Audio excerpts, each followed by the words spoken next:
He wasn't a criminal. He was a pastor, a man who carried a Bible in one hand and the faith of an entire town in the other. But in 1954, in Baton Rouge, Louisiana, Reverend Elijah Moore walked the long corridor that no innocent man should ever walk, the corridor that ends with the hum of the electric chair. They said he took a young girl's life. They said his prayers couldn't save him. But they were wrong, because what Elijah left behind, hidden for decades, would prove that truth cannot stay buried forever. This is not a story about guilt. It's not even about death. It's about faith, silence, and the power of one man's final words. Listen carefully, because this time his voice still echoes through the walls of that old prison, a voice that forgave the very people who took his life, a voice that spoke not of revenge, but of redemption. And now, 70 years later, the message he left behind has finally been uncovered, a message they tried to erase but couldn't. What would you do if you were condemned for a sin you didn't commit? Would you still preach forgiveness, or would you demand justice? Tell us in the comments below and stay until the end to hear his last words. My name is Reverend Elijah Moore, and if you're hearing this, it means my time has come. Tonight, inside these gray prison walls of Baton Rouge, I've been given one last mercy, a few minutes to speak what's left of my soul. For 59 years, I've tried to live by the word, to love, to forgive, to guide my people through storms that never seem to end. But even a man of faith can find himself standing at the gates of hell, accused of sins he never committed. They say I killed a young woman, Diana Hollingsworth, daughter of one of the richest men in the state. They say a man of God lost his way and turned into a murderer. But the truth was buried long before the trial ever began. I was not the man they wanted to punish. I was the man they wanted to silence. Because I spoke about justice, about equality, about how every soul, black or white, deserves the same mercy before God. And for that, I became dangerous. When they came for me, I didn't fight. Maybe because I believed that faith alone could reveal the truth one day. Maybe because I thought that God himself would not let the innocent fall. But the years have passed, and the world still thinks I'm guilty.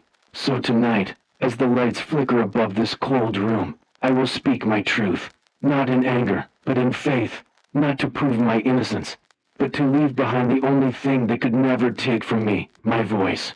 And maybe, when someone finally listens to this recording, they'll understand what really happened, and why a man who preached forgiveness now faces death with peace in his heart. I was born in a small wooden house on the outskirts of Baton Rouge.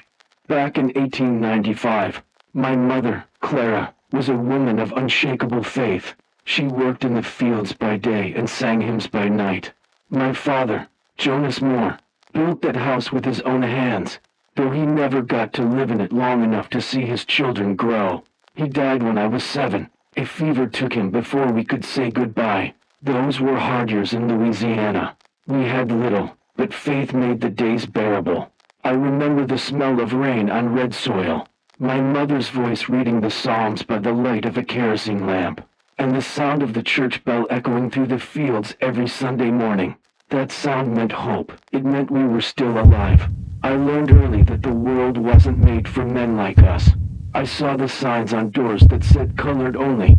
I saw my mother humiliated just for asking for fair pay. But she always whispered, "Elijah, let your anger turn into prayer, not hate." Those words shaped my life. When I turned 16, I started preaching under an old oak tree by the river. At first, no one came, just the sound of water and wind. But one day, a family stopped to listen. Then another. By the time I was 20, that oak tree had become our first church. No walls, no roof, just voices lifted to heaven. I never sought power or fame. I only wanted to bring light where there was darkness, to remind people that God hadn't forgotten them. And maybe that's why what happened later hurt so much. Because all I ever did was love.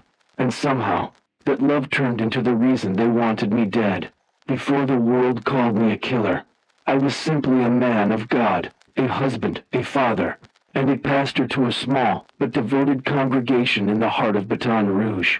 Our church wasn't grand. It was built from the donations of people who had little more than faith to give: carpenters, laundresses, farmers, mothers who hid coins inside their Bibles so their children could sit under a proper roof on Sundays. The wooden benches creaked when people knelt to pray, and when the choir sang, the walls trembled with the sound of hope. My wife, Mary, was the soul of that church. Her voice was soft but strong, the kind that could quiet any storm.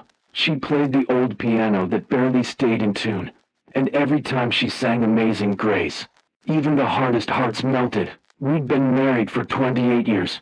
She was my anchor, my mirror, and the reason I believed that love could be holy. Those were beautiful years, not easy, but full of purpose. Our community was poor, yet every Sunday, they came dressed in their best clothes, walking miles just to hear a message of faith. I used to look at them and think, if heaven had a door, it would open right here among them. But outside those walls, the world was changing. The year was 1954, and the South was a land trembling with tension, the kind that hides behind smiles and polite words. I saw men spit on my sermons about unity. I saw crosses burned in yards because I dared to preach that all men were equal before God.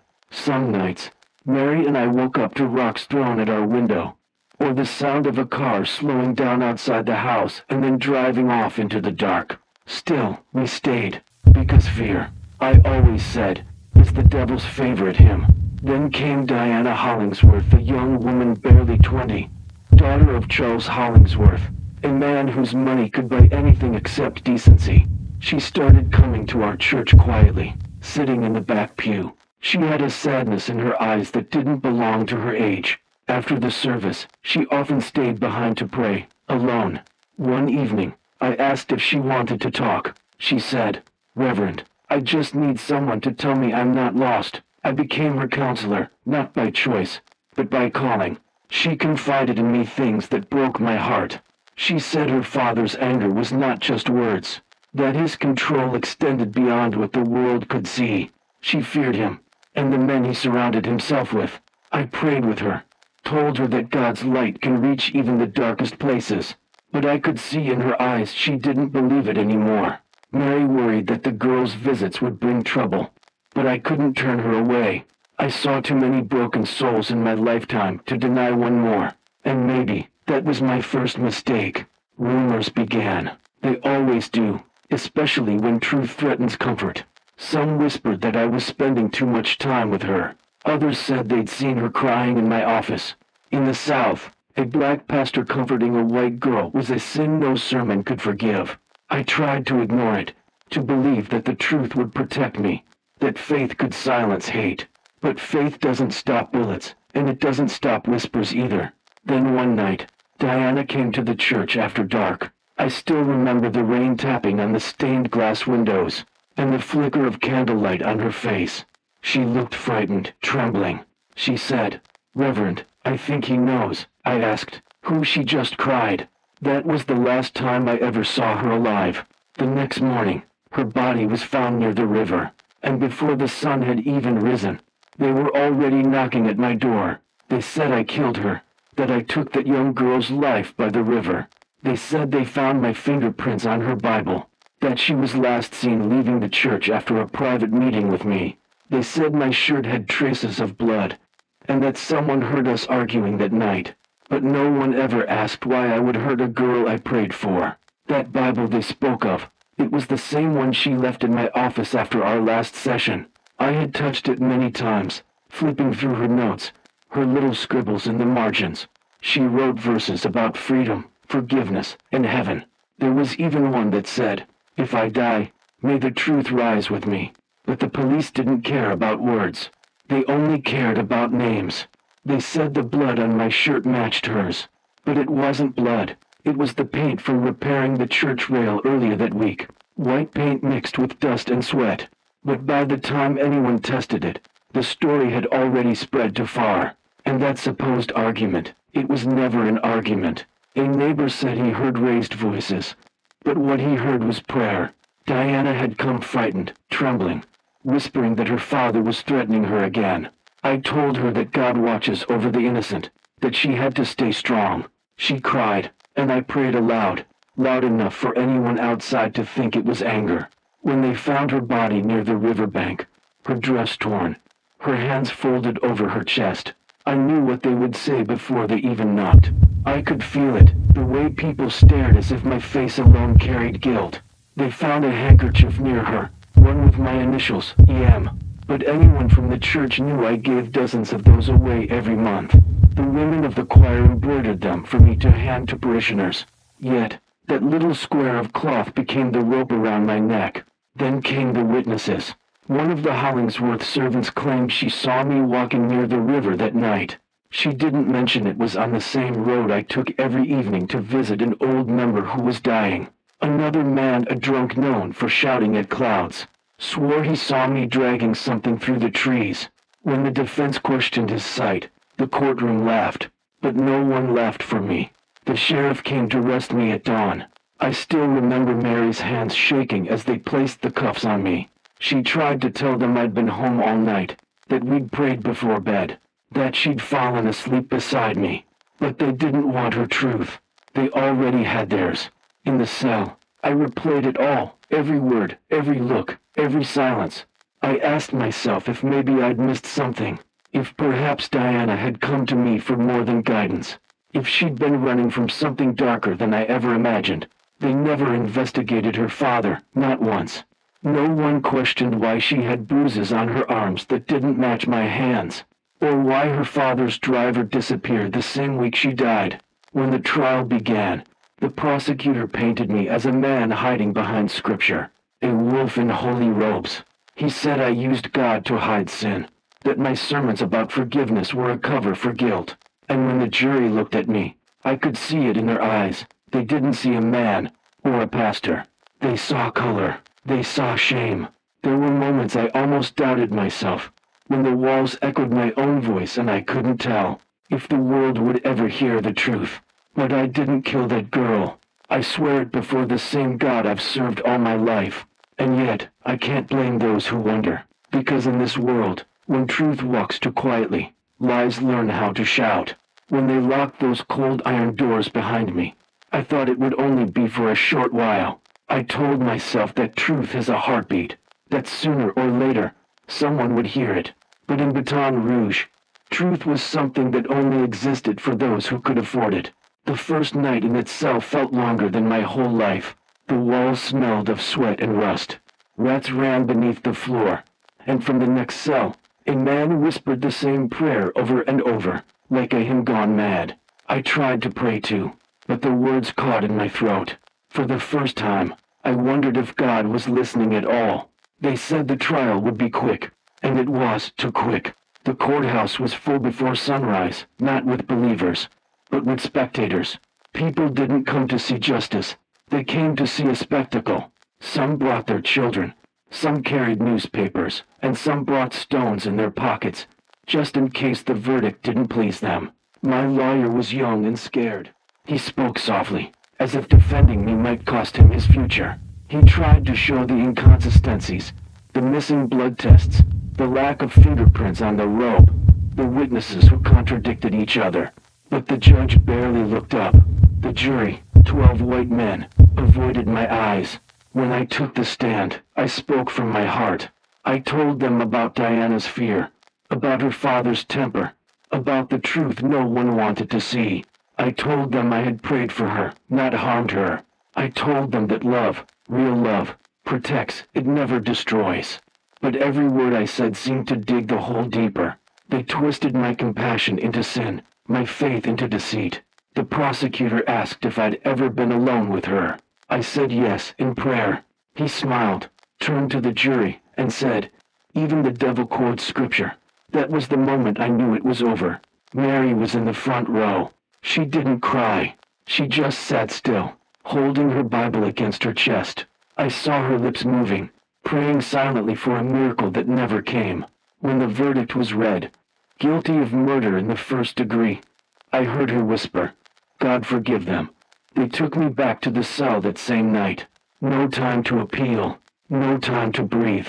The paper the next morning called me the fallen pastor. Some called me the shame of Baton Rouge. My congregation scattered. some out of fear, some out of disbelief. The church was closed, the doors nailed shut like a coffin. I asked the warden for a Bible. He gave me one, torn, stained, missing pages. But maybe that's how faith really looks after all. Imperfect, damaged, but still here. As the weeks turned into months, I learned that silence can scream louder than any sermon. I watched men come and go, some guilty, some not, all waiting for the same sound, the footsteps that meant their time had come.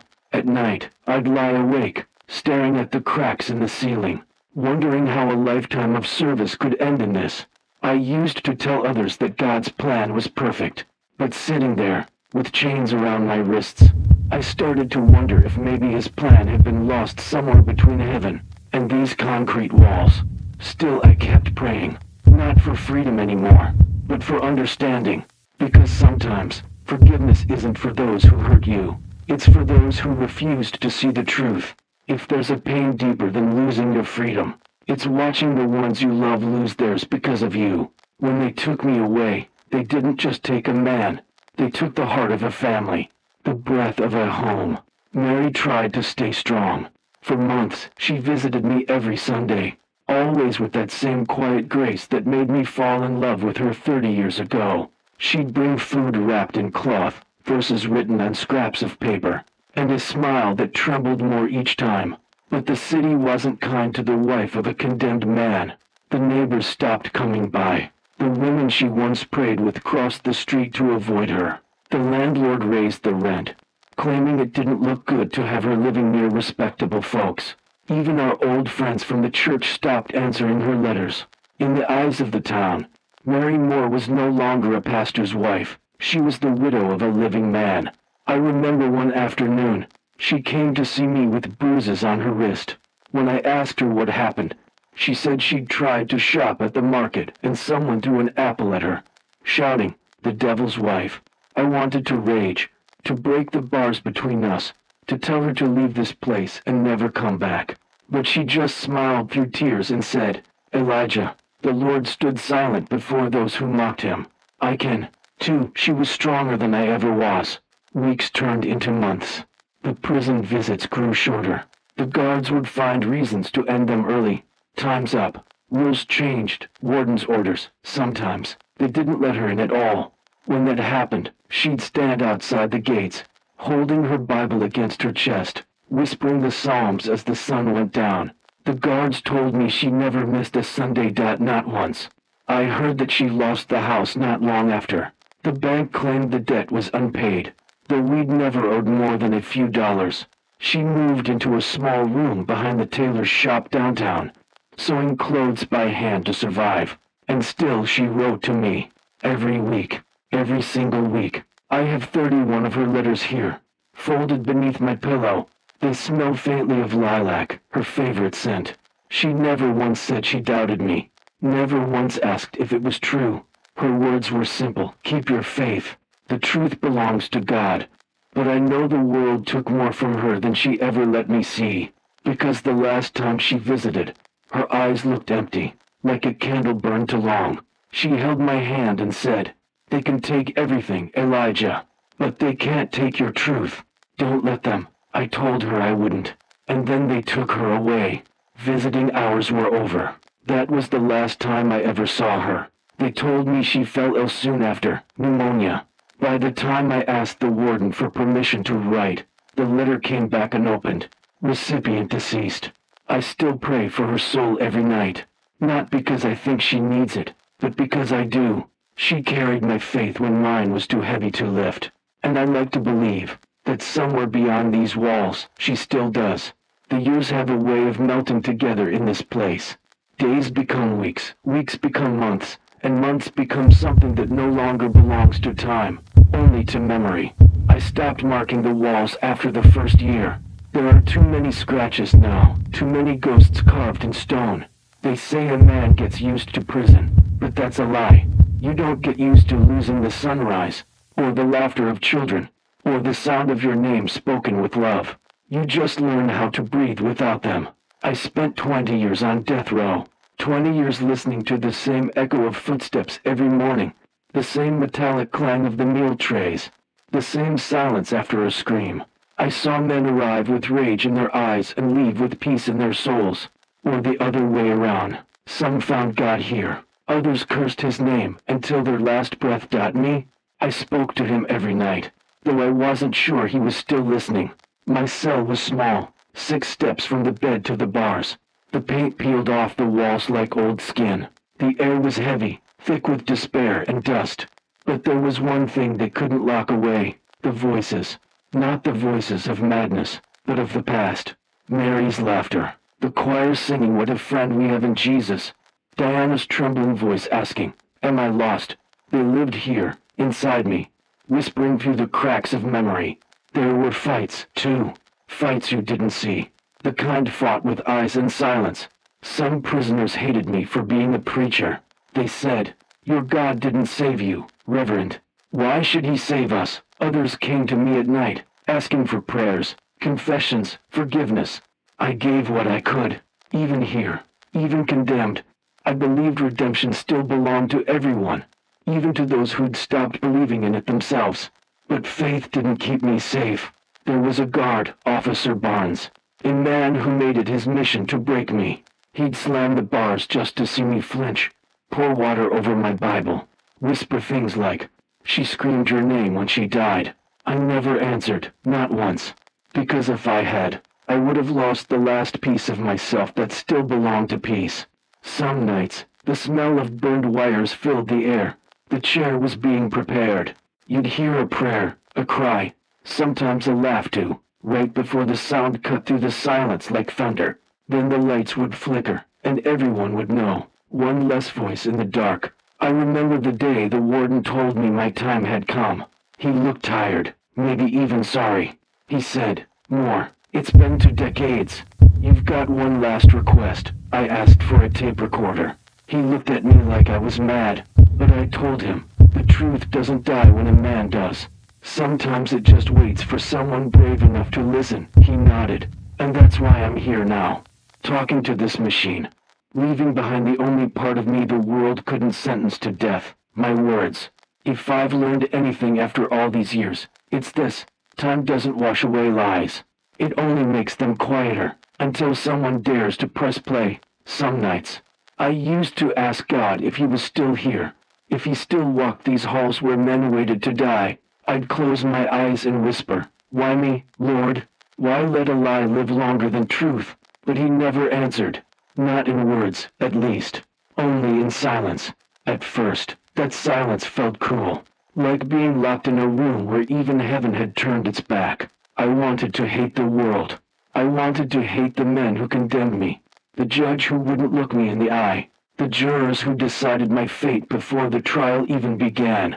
I wanted to hate the people who spat on Mary, who burned my church, who called me the black preacher who killed a white girl. But hate is heavy. It poisons slow, like rust on the soul. And the more I carried it, the more I became what they wanted me to be. Broken, bitter, defeated. So one night, I prayed differently. I didn't ask for freedom, or justice, or even mercy. I just said, "God, if I can't be free, let me be clean." That prayer changed something in me, because when you've lost everything, forgiveness is the only thing left to give.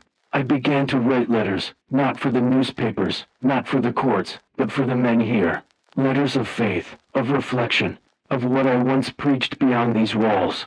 Some of them laughed, some tore them up, but if you kept them under their pillows, I'd hear them whispering the words at night, words they didn't believe, but needed anyway. One day, Officer Barnes, the same man who used to torment me, came to my cell. He didn't bring the usual smirk. His hands were shaking. He said, "Reverend, my son's in the hospital. He ain't waking up. Could you pray for him?" And I did. Right there, through the bars that once kept us apart, I prayed for his child. That's when I realized something no sermon ever taught me. Sometimes justice doesn't come in courtrooms or headlines. Sometimes it comes in moments when a broken man asks another for grace. Still, the weight never left me. Every night, I felt it pressing on my chest. The knowledge that the truth was buried with Diana. That the world believed the story it wanted to believe. I wondered if forgiveness without justice was still holy, or if it was just surrender dressed in faith. But I've learned that forgiveness isn't weakness. It's the last rebellion left to the innocent.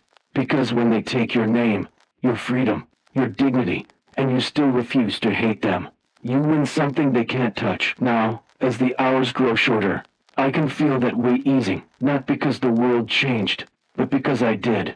Because somewhere in all this silence, I've finally found peace, not in the absence of pain, but in the truth that no injustice can outlive the soul that refuses to die with it. They say a man's last day feels different, that the air itself becomes heavier, slower, as if time begins to take its final breath with you. I felt it the moment I woke up this morning. The light coming through the bars looked softer, almost merciful. For the first time in years, I wasn't afraid of the sound of footsteps outside my cell. The warden came in at dawn. His voice was quiet when he said, "You'll be moved after sundown." I nodded. No words left to waste. Breakfast came cold, but I ate every bite. Not because I was hungry, but because I wanted to remember what life tasted like, even in its smallest form. The coffee was bitter, the bread dry, but I closed my eyes and pretended it was Sunday morning. Back in the church, with Mary singing in the front pew and the choir filling the room with light. Throughout the day, guards came and went, some offering a nod, others unable to look me in the eye. I could see it in their faces, guilt, pity, confusion. They were soldiers of a system that had long forgotten how to tell the difference between law and truth. One of them, a young man I'd never seen before, slipped a folded note under my door. It said, "My mother used to come to your church. She said your sermons made her believe again." I'm sorry. I stared at those words until they blurred. Sometimes, even sorrow can sound like grace. At noon, I asked to walk outside, not far, just to feel the sun. The warden allowed it. The air smelled of rain and cut grass. I closed my eyes and lifted my face toward the sky. It felt like forgiveness. When I came back, I sat on the bed and opened the small box that held my few possessions. A torn Bible, a wooden cross made by another inmate, and Mary's last letter. I read it again, tracing her handwriting with my fingers. She wrote, "When the truth is too heavy for men, let God carry it." I think he's been carrying mine ever since. Now it's almost dusk. I can hear them preparing the chamber, the metallic hum, the quiet orders. I've seen too many men walk that path, whispering prayers that never reach the ceiling. But tonight, I don't feel fear, only stillness. There's a kind of peace that doesn't come from winning, but from letting go. I used to think dying an innocent man was the greatest tragedy. Now I believe it's the greatest testimony. If anyone ever finds this recording, I don't want them to pity me. I just want them to remember that truth doesn't vanish when a man does. It lingers, in the air, in the stories, in the quiet spaces where no one dares to listen.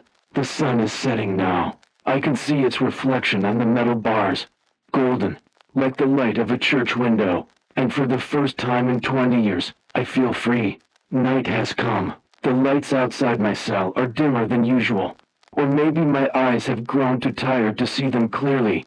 The hallway smells of bleach and cold metal. It's quiet now, the kind of quiet that makes every heartbeat sound like thunder. They gave me a clean uniform, blue, pressed, with my number stitched neatly above the chest. It feels strange wearing something so new in a place built on decay. I folded my old shirt, the one with paint stains, and placed it under my pillow. It still smells faintly of Mary's hands from the day she washed it for the last time.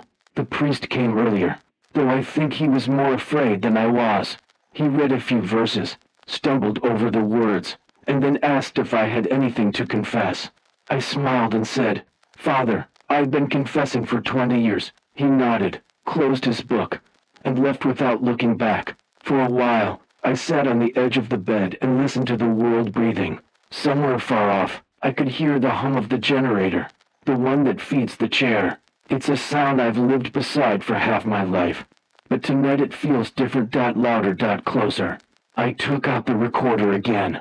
I wanted to speak to the tape one last time, not as a preacher, not as a victim, but as a man who has finally made peace with the silence. There's no anger left in me. No need for revenge. Just a strange kind of gratitude for having lived long enough to see the truth outlast fear. If anyone ever listens to this, I want them to know something. Forgiveness isn't about letting go of pain. It's about refusing to let pain become your only truth. For years, I wanted the world to see me as innocent. But now, I just want God to see me as faithful. The guards came a few minutes ago to ask if I wanted a last meal. I told them no. I've already been fed. Faith was my bread, forgiveness my wine. That's enough for tonight. They say the electric chair hums before it strikes. I've heard it many times, through the walls, that low, trembling sound before the lights flicker and the world goes quiet again. When my time comes, I won't fight it, because death doesn't scare me anymore. What scares me is being forgotten. Before they take me, I'll ask for one thing, that this recording isn't destroyed. The warden promised he'd keep it. Maybe he will, maybe he won't, but I like to believe someone, someday, will find it, covered in dust, buried in a box somewhere. And maybe, just maybe, they'll press play. It's almost midnight now. The air is colder. I can hear the guards' boots echoing down the corridor. They'll stop at my door any minute. I've seen this routine too many times. The keys, the cuffs, the soft voice saying, "It's time, Reverend." And when that moment comes, I'll stand, not as a man condemned, but as a man delivered. Because they can take my body, but they can't take my truth. I'm ready now. Ready to meet the God who stayed silent, not because he abandoned me, but because he was teaching me how to listen. If this tape ever reaches you, know this: justice may fail, men may fall, but faith endures even in the sound of dying light. They told me it's time. The guards are waiting just outside this door. But before I go, I need to speak the words I've carried like stones in my chest for 20 years. The words that will outlive me. I did not kill Diana Hollingsworth, but I know who did. Her father, Charles Hollingsworth, wasn't the man the newspapers wrote about. The charitable businessman, the pillar of the community. He was a man of violence and secrets. Diana came to me that last night because she was trying to escape him. She said he'd found out she was planning to leave, that she'd told one of his friends about what he'd done to her. His friend was the driver, Robert Lane. And that night, he wasn't just a witness, he was an accomplice. Diana ran to the church because it was the only place she still believed was holy. She begged me to hide her. I locked the back door and told her to stay in my office while I went to get my coat. When I came back, she was gone. Later that night, I saw Charles Hollingsworth's car parked by the river. He was standing there with Lane, holding something in his hands, something small and white. I realized later it was one of my handkerchiefs. He saw me watching, and for a moment, we just stared at each other, two men, one with truth in his eyes, the other with power in his hands. He smiled, and I knew.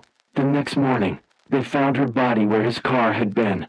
He came to the church that afternoon, dressed in black, shaking my hand, pretending to mourn. He said quietly, "Be careful, Reverend. The world believes what I tell them to believe." And he was right. I told the police what I'd seen, but they laughed, said I was desperate, inventing stories to save my neck. When I mentioned the car, they said no such vehicle was reported. When I mentioned the driver, they said he'd left town. A week later, Lane was found dead, suicide, they called it.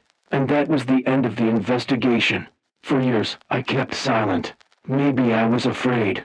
Maybe I believed God would reveal the truth himself. But now I know, God's truth is often buried beneath man's fear. And fear is what killed me long before this chair ever could. I've thought about Diana every day since. She was just a girl searching for light in a house built from shadows. She didn't deserve to die. And she certainly didn't deserve to die believing the world would never hear her cry for help. If there's any mercy left in this world, let it be this. Let her name be remembered, not as a scandal, but as a soul that deserved protection. To the people who condemned me, the jury, the judge, the sheriff, the crowd that cheered outside the courthouse, I forgive you, because you didn't see the truth, because you didn't want to.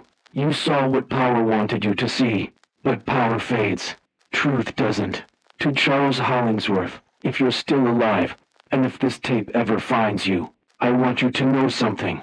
You didn't just kill your daughter. You killed everything that once made you human. And one day, when you stand before the same God I'm about to meet, your money won't buy you silence. He will ask you what you did to her. And this time, there will be no lies left to hide behind. I don't want vengeance. I just want peace. For Diana, for Mary, for every soul crushed beneath the weight of falsehood and fear. The warden is knocking now. It's time. They'll take me down the hallway, strap me to the chair, and pull the lever that ends this body, but not this truth. I'm not afraid, because the truth doesn't die in darkness. It waits for the day someone has the courage to listen. My name is Reverend Elijah Moore. I was born in 1895, in Baton Rouge, Louisiana. I was a husband, a pastor, a believer, and an innocent man condemned by hate, and these were my last words. He was executed at dawn on May 17, 1954, inside the Louisiana State Penitentiary. Witnesses said he walked to the chair calmly, with his head held high and his lips moving in silent prayer. When asked if he had any final words, he simply replied, "I've already spoken them." The tape was never released to the public. For decades, it was believed to be lost until it was discovered in 1982 inside a rusted metal box found in the attic of a retired prison guard named Thomas Reed. He had kept it hidden for nearly 30 years, claiming that some truths are too sacred to be buried. When the recording was finally played, those who heard it said they could feel the weight of faith and sorrow in every word. The same night, the Hollingsworth estate, once a symbol of power, burned to the ground under mysterious circumstances. No one was ever charged. Years later, state records confirmed that several pieces of evidence from Moore's trial had been misplaced. Among them, a rope with no fingerprints and a photograph showing tire tracks identical to the Hollingsworth family car, taken the night before the murder. By then, everyone who could testify was already gone. Reverend Elijah Moore's name was never officially cleared, but in the hearts of those who listened to his final confession, the truth was undeniable. Today, his church remains abandoned, its wooden walls cracked, the old piano silent beneath layers of dust. Yet sometimes when the wind moves through the broken glass, locals say it sounds like a hymn. They call it the Reverend song. His story is not just about death or injustice, it's about the endurance of truth and the voice of a man who refused to let hatred be his final word. Because the voices we silence often speak the loudest when the world finally grows quiet.